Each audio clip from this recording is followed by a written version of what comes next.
Hello friends, இன்றைக்கி வீடியோவில் என்ன பார்க்க போகிறோன்னா, ஒரு பிடிஎஃப் ஃபைலில் 100 பேஜஸ் இருக்குன்னா அதில் உங்களுக்கு ஃபஸ்ட் 50 பேஜஸ் மட்டும் தனி பிடிஎஃப் ஃபைலாக வேணும்னா அதை ஆன்லைனில் ஸ்ப்ளிட் பண்ணி டவுன்லோட் பண்ணிக்கலாம்.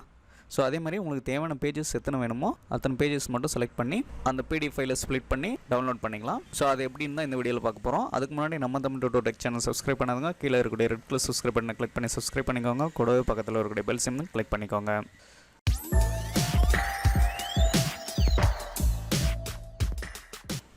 அதுக்கு ஃபஸ்ட்டு கூகுளில் போய்ட்டு ஐ லவ் பிடிஎஃப்னு டைப் பண்ணி சர்ச் பண்ணிக்கோங்க.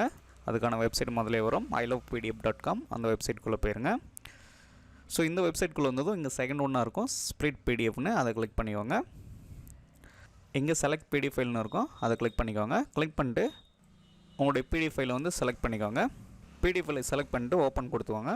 ஓப்பன் கொடுத்ததுமே ஓப்பன் ஆகிரும். இங்கே வந்து பார்த்திங்கன்னா இங்கே பேஜ் நம்பர் இருக்கும். இதில் 1 to 44 பேஜஸ் இருக்குது. இதில் உங்களுக்கு ஃபஸ்ட்டு ஒரு 20 பேஜஸ் மட்டும் வேணுன்னா இந்த 44 எடுத்துகிட்டு 20ன்றதை கொடுத்துட்டு ஸ்ப்ளிட் பிடிஎஃப்ன்றதை கிளிக் பண்ணிக்கோங்க. கிளிக் பண்ணதுமே ஆட்டோமேட்டிக்காக டவுன்லோட் ஆகும் அந்த பிடிஎஃப். அப்படி இல்லைனாக்கா இங்கே டவுன்லோட் ஸ்ப்ளிட் பிடிஎஃப்ன்றதை கிளிக் பண்ணிக்கோங்க. அதை கிளிக் பண்ணதுமே உங்களோட பிடிஎஃப் வந்து ஸ்ப்ளிட் ஆகி டவுன்லோட் ஆகிரும். டவுன்லோட் ஆனதும் அதை ஓப்பன் பண்ணிக்கோங்க. ஓப்பன் பண்ணிங்கனாக்கா 44 பேஜஸில் ஃபஸ்ட் 20 பேஜஸ் மட்டும் ஸ்ப்ளிட் ஆகி டவுன்லோட் ஆகிருக்கு. ஸோ இந்த மாதிரி உங்களுக்கு எத்தனை பேஜஸ் வேணுனாலையும் எத்தனை பிடிஎஃபாக வேணுனாலையும் ஸ்ப்ளிட் பண்ணிக்கலாம். ஸோ அடுத்து வந்து பார்த்திங்கன்னா ஒரே பிடிஎஃப் ஃபைலில் ஒரு 10 பேஜஸாக எப்படி ஸ்ப்ளிட் பண்ணுறதுன்னு பார்க்கலாம். மறுபடியும் செலக்ட் பிடிஎஃப் ஃபைல்ன்றதை கிளிக் பண்ணிக்கோங்க. பிடிஎஃப் ஃபைல் செலக்ட் பண்ணிட்டு ஓப்பன் கொடுத்துக்கோங்க. ஓப்பன் ஆகிரும். ஸோ இது வந்து 94 பேஜஸ் இருக்குது. இங்கே 1 to உங்களுக்கு எத்தனை பேஜ் வேணுமோ அத்தனை கொடுத்துக்கோங்க. இதில் ஒரு 30 கொடுக்குறேன். அதே மாதிரி 30லேருந்து 50 வரைக்கும் ஒரு தனி பிடிஎஃப் ஃபைலாக வேணும்னாக்கலாம் இங்கே ஆட் ரேஞ்சின்னு இருக்கும், அதை கிளிக் பண்ணிக்கோங்க.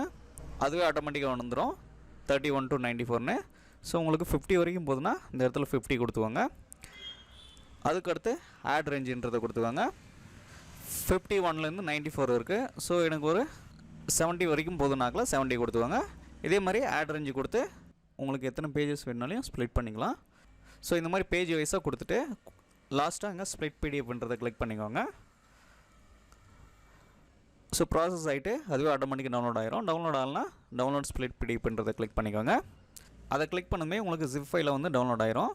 ஸோ அதை வந்து ஓப்பன் பண்ணிக்கோங்க. ஸோ அந்த ஃபைலை வந்து ரைட் கிளிக் பண்ணி எக்ஸ்ட்ராக்ட் பண்ணிக்கோங்க. இப்போ ஓகே கொடுத்துவாங்க.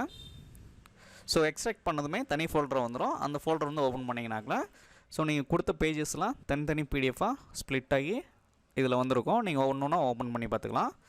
ஸோ 1 to 30, அதே மாதிரி 30 to 50 பேஜஸ் வந்து இது கொடுத்துருக்கு. 51 to 70, அடுத்து 70 to 94. ஸோ இந்த மாதிரி தனித்தனி பிடிஎஃப் ஃபைலாக வந்து உங்களுக்கு ஸ்ப்ளிட் ஆகி உங்களுக்கு ரேர் ஃபைலாக வந்து டவுன்லோட் ஆகிரும். அதை நீங்கள் வியூ பண்ணி பிரிண்ட் எடுத்துக்கலாம். ஸோ இந்த வெப்சைட்டில் உங்களுக்கு எந்த பிடிஎஃப் ஃபைலாக வேணுனாலையும் எத்தனை பேஜஸ் வேணுனாலையும் ஈஸியாக ஸ்ப்ளிட் பண்ணிக்கலாம் சிம்பிள் மெத்தடில். ஸோ அவ்வளோதான் ஃப்ரெண்ட்ஸ். இது வரைக்கும் இந்த வீடியோ உங்களுக்கு புரிஞ்சிருக்குன்னு நினைக்கிறேன். இந்த வீடியோ பிடிச்சிருந்தா லைக் பண்ணுங்கள், ஷேர் பண்ணுங்கள், மறக்காமல் சப்ஸ்கிரைப் பண்ணுங்கள். உங்களுக்கு ஏதாவது டவுட் இருந்தாங்களா கமெண்ட்டில் சொல்லுங்கள். தேங்க்யூ.